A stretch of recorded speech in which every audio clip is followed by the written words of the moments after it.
नमस्कार, जय हिंद साथियों। अभी हम मुंगेर जिला के प्रखंड टेटिया बम्बर में हैं। अब प्रखंड टेटिया बम्बर में जिस पूर्व प्रमुख रह चुके हैं टेटिया बम्बर के, अब वर्तमान के अभी मुखिया हैं। कुर्सियाँ यार लगातार जदयू में इन्होंने संगठन को पूर्व में काम करते आए हैं और लगातार संगठन के जदयू को मजबूत करते आए हैं। जदयू के कदावर नेता रह चुके हैं, लेकिन अब क्या मुसीबतें पड़ी जो इन्होंने जन स्वराज का हाथ थाम लिया, क्या कारण है वो हम जानना चाहेंगे। क्या कारण है सर, आज जो है आप जदयू के नेता थे पहले और जो है जनस्वराज में। बहुत बहुत धन्यवाद, आपने अपना समय निकाल कर मेरे पास आए।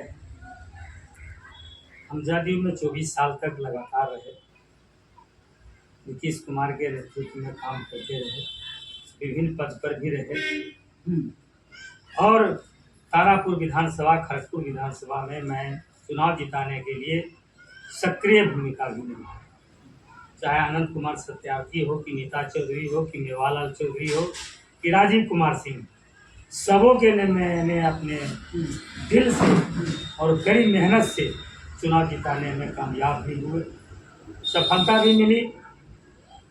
लेकिन हमारे उपचुनाव के बाद स्थानीय कुछ नेताओं में हमसे मतभेद हुआ और हमारे खिलाफ तरह तरह के षड्यंत्र करते रहे, जिसके चलते मैंने जनता दल से इस्तीफा दिया और मैं जन स्वराज पार्टी में सदस्यता ग्रहण किया। आपने क्या देखा जन स्वराज में जो कि आप ये पार्टी को जो है। जन स्वराज पार्टी का सिद्धांत बहुत बेहतर है, जिसका नेतृत्व करने वाले प्रशांत किशोर चाणक्य है, राजनीतिक सलाहकार है।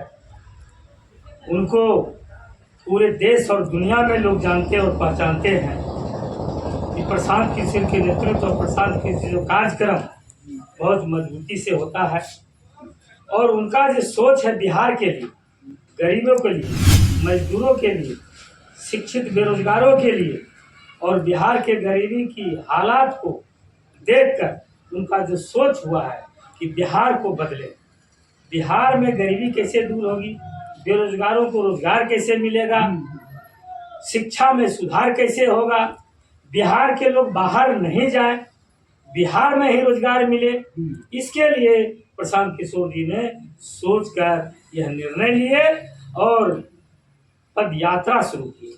और लगातार देखा जाता है कि लोग बिहार के लोग जो है राजस्थान कमाने जा रहे हैं, कोई मुंबई कमाने जा रहे हैं, कोई दिल्ली कमाने जा रहे हैं, कोई महाराष्ट्र जा रहे हैं। तो ये लगातार होता है, लेकिन ये कभी नहीं सुने कि महाराष्ट्र के लोग या राजस्थान के लोग जो है बिहार कमाने आ रहे हैं। इसका मूल कारण यही तो है।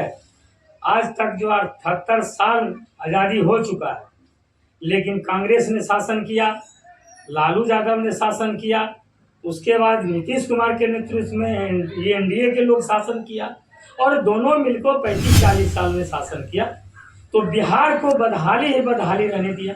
बिहार के उन्नति के लिए, बिहार के फैक्ट्री के लिए, बिहार के रोजगार के लिए कुछ किया ही नहीं। बिहार के जब कुछ किया ही नहीं, मुख्यमंत्री रहे, तो बिहार के विकास कैसे होगा। बिहार के लोग बाहर जाएगा ही। गरीबी चूंकि इतनी है कि बिना बाहर गए कोई उपाय ही नहीं। बाहर जाके रोजी रोटी कमाते हैं, अपमानित भी होते हैं, बिहार के लोगों को पिटाई भी करते हैं बाहर में, तब भी लोग बाहर जाने के लिए बाज नहीं आते हैं। इसलिए यहाँ कोई व्यवस्था नहीं है, कोई फैक्ट्री नहीं है, कोई जीने का साधन नहीं है, कोई कमाने का व्यवस्था नहीं है। आपने जिस प्रकार से जदयू प्रत्याशी को इस विधानसभा में जिताने का काम किया, जगह जगह उनके लिए प्रचार किया, तमाम मंत्री का आगमन आपके आवास पर हुआ, लेकिन क्या ऐसी मुसीबतें आन पड़ गई कि 25 साल की आपकी जो दोस्ती थी जदयू के साथ, जो आपने संगठन में रहने का काम किया और लगातार विधायक से आपका, पहले के विधायक से आपका अच्छा संपर्क भी था, तो मूल कारण इसका क्या हुआ।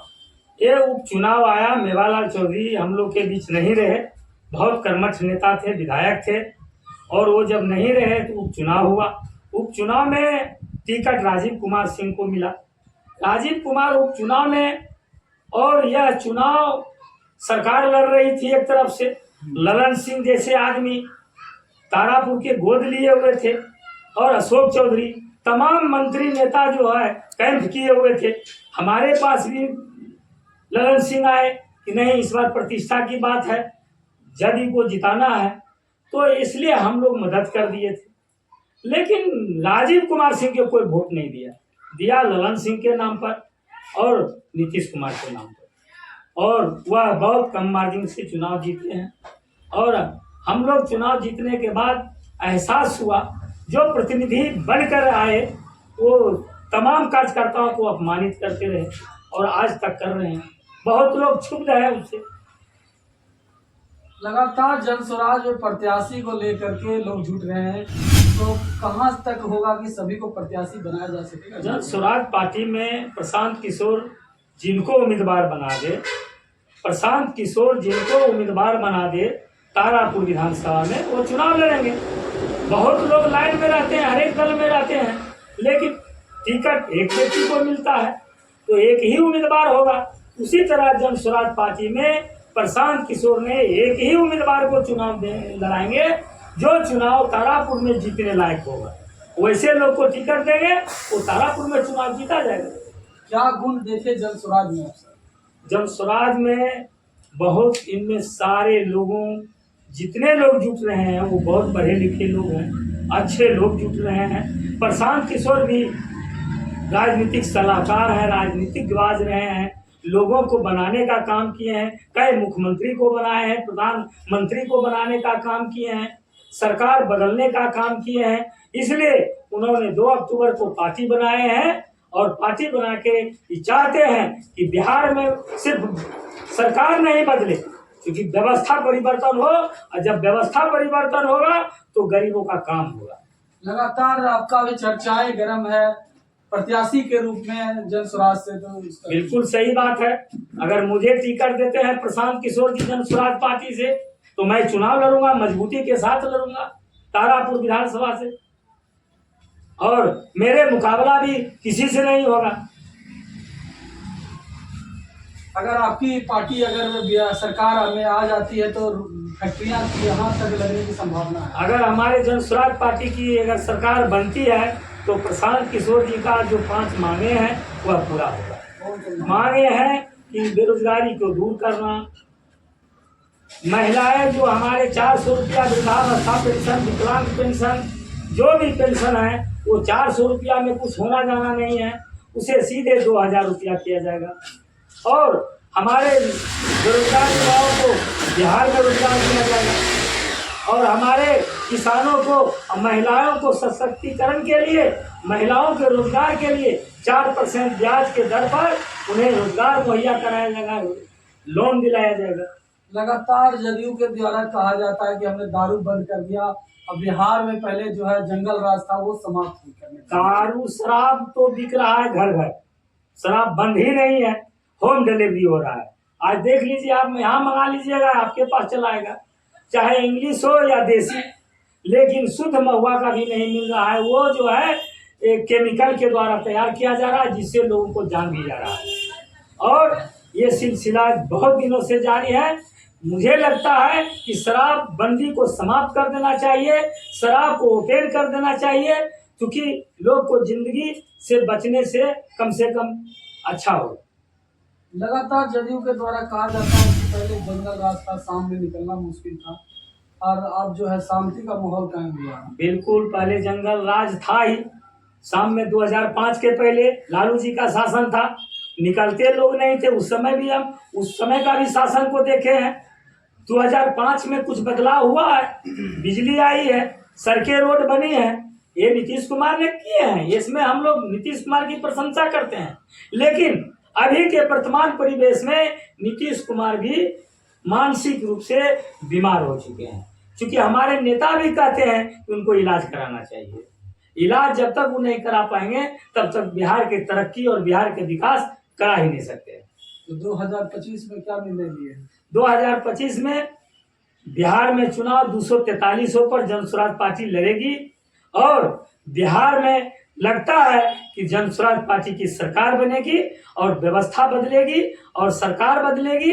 बिहार में जो कहे गए वादा, किए गए वादा प्रशांत किशोर का है, सभी वादा को पूरा किया क्या जाएगा। लग रहा है कि नीतीश कुमार के राज्य में जो है जिस प्रकार से पदाधिकारी का भ्रष्टाचारी ज्यादा है ऑफिस में, आज भी भ्रष्टाचारी है। आप ब्लॉक में चले जाइए, थाना में चले जाइए, बिना पैसा का कोई काम नहीं होगा। जाति प्रमाण पत्र, मृत्यु प्रमाण पत्र या जो भी काम के लिए आप जाइए, बिना पैसा का कुछ नहीं होगा। आप चले जाइए, अभी सर्वे का काम फिलहाल हो रहा है, सर्वे का काम जो हो रहा है बिल्कुल बिना पैसा का कोई काम ही नहीं हो रहा है।